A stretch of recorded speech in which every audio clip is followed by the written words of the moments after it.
नमस्कार दोस्तों, मैं हूं मूलचंद बगड़िया। आर्या फौजी एकेडमी किशनगढ़ रैनवाल में आप सभी लोगों का स्वागत है। आप लोगों को जानकर खुशी होगी कि रैनवाल क्षेत्र के आसपास इस प्रकार की डिफेंस नहीं है। तो हमने पूरा सोच विचार के Delhi police, army, SSC, GD और आरपीएफ इन सब का एक ही शेड्यूल बनाकर एक विशेष तैयारी के लिए आर्या फौजी एकेडमी को प्रारंभ किया है। तो आप सभी लोगों का स्वागत है। और आज हम जो बात करने जा रहे हैं वो दिल्ली पुलिस के बारे में है। और दिल्ली पुलिस की जो वैकेंसी है वो जल्दी आपको अब देखने को मिलेगी। तो सबसे पहले हम दिल्ली पुलिस के लिए कुछ विशेष जानकारी आपको उपलब्ध करवा रहे हैं। देखो दोस्तों, अब की बार पदों की संख्या जो है वो काफ़ी अच्छी आ रही है। तो पिछली जो भर्तियां निकली थी उनमें काफ़ी कम वैकेंसी आई थी। अब की बार 7,000 के समथिंग पद आने की संभावना है। तो आप लोग तैयार हो जाइए मजबूती के साथ में। पहली बार तो ये देखिए कि फॉर्म लगभग ये जनवरी 2025 में शुरू हो जाएंगे। नई वैकेंसी है, नई ऊर्जा के साथ में तैयार रहो। शैक्षिक योग्यता वही रहेगी, वही 10+2 सीनियर सेकेंडरी जो स्कूल आप पास है तो आप इसके लिए क्वालिफाई हैं। दूसरी बात, सबसे पहली चीज़ ये आती है कि जब कभी भी किसी भी वैकेंसी में हम फॉर्म भरते हैं तो उसका वेतन जरूर देखते हैं कि क्या हमारी जो ज़रूरतें हैं, आवश्यकताओं की चीज़ें हैं, क्या हम इससे पूरी कर पाएंगे। तो वेतन काफ़ी अच्छा है। लेवल 3 का वेतन है 21,700 से लेकर 69,100 रुपये तक को आपको इसमें वेतनमान दिया जाएगा। जैसे जैसे आप आगे बढ़ोगे इसमें बढ़ोतरी होती जाएगी। दूसरी बात, दिल्ली पुलिस का एक विशेष बात यह रहती है कि इसमें लाइसेंस मांगते हैं। अगर आप पुरुष हो तो आपको लाइसेंस की काफ़ी आवश्यकता रहेगी इसमें। तो पहले पहले बनवा लीजिए, वैकेंसी आने वाली है, बाद में आपको पछताना ना पड़े। और आयु सीमा की अगर हम बात करें इसमें, तो जनरल के लिए 18 से 25 वर्ष है और इसमें आयु सीमा में किसी प्रकार की कोई छूट नहीं दी गई है। ओबीसी के लिए 18 से 28 वर्ष है, जिसमें 3 वर्ष की जो छूट है वो शामिल है।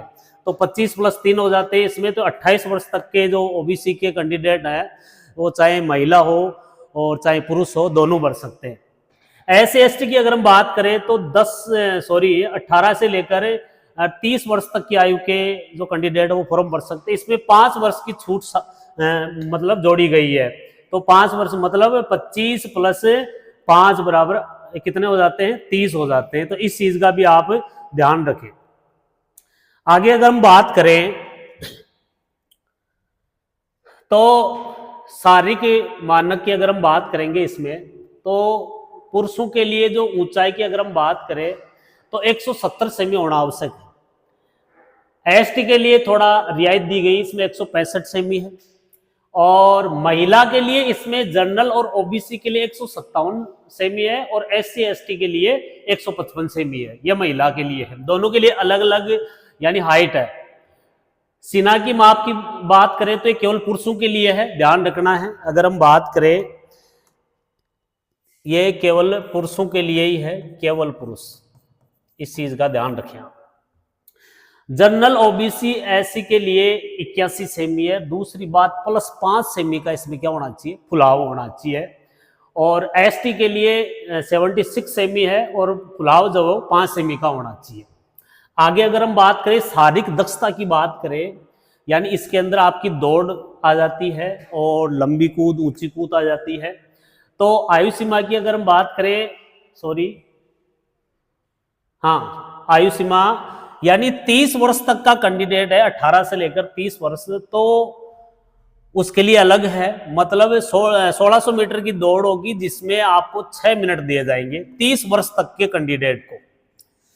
14 फीट का लॉन्ग जंप रहेगा और जो हाई जंप रहेगा वो 3 फीट और 9 इंच का रहेगा। इस चीज का भी आप ध्यान रखें। यह पुरुषों के लिए केवल 30 से 40 वर्ष के लिए 7 मिनट का समय दिया जाएगा। लंबी दौड़ वो उतनी रहेगी 1600 मीटर की, लेकिन इसमें लंबी कूद में थोड़ी इनको रियायत दी गई है उम्र के आधार पे कि 13 फीट का लॉन्ग जंप रहेगा। और थोड़ी ऊंची कूद में भी इनको रियायत दी गई है, 3 फीट और 6 इंच के लगभग करीब यह रहेगा। और 40 वर्ष से अधिक अगर आपकी आयु है और आप अगर पुरुष हो तो आपको दौड़ में 8 मिनट का समय दिया जाएगा। दौड़ उतनी रहेगी 1600 मीटर बोले तो 1 मील की दूरी। और इसमें जो लॉन्ग जंप है वो 12 फीट है यानी लंबी कूद, और ऊंची कूद यानी हाई जंप जो है 3 फीट और 3 इंच रहेगा। तो इस चीज का ध्यान रखें आप। अब हम थोड़ी महिला की बात कर लेते हैं यहां पर कि महिला वही आयु की बात करें 30 वर्ष तक की कोई महिला है 18 से लेकर 30 तक की, तो उसको 8 मिनट का समय दिया जाएगा। दौड़ उतनी रहेगी कितनी 1600 मीटर 1 मील। और इसमें जो 30 वर्ष तक की महिलाएं हैं वो ध्यान रखना उनको लंबी कूद कूदनी पड़ेगी और 3 फीट ऊंची कूद यानी हाई जंप लगाना पड़ेगा। और 30 से लेकर 40 तक की जो महिलाएं हैं उनको 9 मीटर दिया जाएगा और 9 फीट लंबी कूद रहेगी। ऊंची कूद उनकी 2 फीट और 9 इंच के समथिंग रहेगी। और 40 वर्ष से अधिक आयु की जो महिलाएं हैं वो लगभग 30 मिनट का उनको 10 मिनट का समय दिया जाएगा और 1600 मीटर ये लंबी दौड़ रहेगी। 8 फीट की लंबी कूद रहेगी और 2 फीट और 6 इंच ऊंची कूद रहेगी। ध्यान रखें। अब एक सबसे महत्वपूर्ण जो पार्ट आ जाता है वो एग्जाम पैटर्न का है। एग्जाम पैटर्न की बात करें तो इसमें सबसे बड़ी समस्या ये आती है कि सर इतना बड़ा सिलेबस रहता है, यहाँ पर केवल लिखा हुआ है सामान्य ज्ञान। अब सामान्य ज्ञान विज्ञान का मतलब ये होता है कि इसमें कुछ भी पूछा जा सकता है। तो अभी मैं आपको बताऊंगा, थोड़ी देर रुकिए आप। इसमें देखो जो नंबर ऑफ क्वेश्चन की बात करें तो 50 क्वेश्चन आएंगे जिसमें सामान्य ज्ञान भी होगा और सामान्य विज्ञान भी होगा। और मैक्सिमम जो मार्क्स है वो 50 से आएंगे, मतलब 1 नंबर का 1 क्वेश्चन। रीजनिंग की अगर हम बात करें तो 25 क्वेश्चन आएंगे और 25 नंबर के आएंगे। गणित की अगर हम बात करें, मैथ की बात करें तो 15 क्वेश्चन आएंगे और 15 नंबर के आएंगे। मैक्सिमम मार्क्स भी 15 ही रहेंगे। और कंप्यूटर की बात करें तो 10 क्वेश्चन कंप्यूटर के आने की संभावना रहती है और 10 नंबर के ही आएंगे। टोटल अगर हम बात करें तो दोनों का 100 टोटल हो जाता है, इसका भी 100 और इसका भी 100। अब एक चीज का सबसे बड़ी जो चीज है इसमें नकारात्मक अंकन होगा कि अगर आपने गलती की है तो उसके अंक काटे जाएंगे। मतलब 0.25 का मतलब 1/4 अंक को एक क्वेश्चन गलत करने का मतलब है कि आप लगभग 5-10 हजार बच्चों से नीचे आ गए हो। तो दोस्तों इस चीज का ध्यान रखें। जो किशनगढ़ रेनवाल है, जयपुर ग्रामीण क्षेत्र का जो शहर है, वहां पर ऑफलाइन क्लास 23 दिसंबर सोमवार से शुरू हो रही है 10 बजे से, और 10 से लेकर 5 बजे तक हमने थोड़ा इसमें समय बढ़ाया है क्योंकि हम कोई भी चीज कल पे नहीं छोड़ना चाहते। तो आप सभी लोगों का स्वागत है। 23 दिसंबर सोमवार को मिलेंगे 10 बजे किशनगढ़ रेनवाल, जयपुर ग्रामीण, आर्या फौजी एकेडमी। धन्यवाद।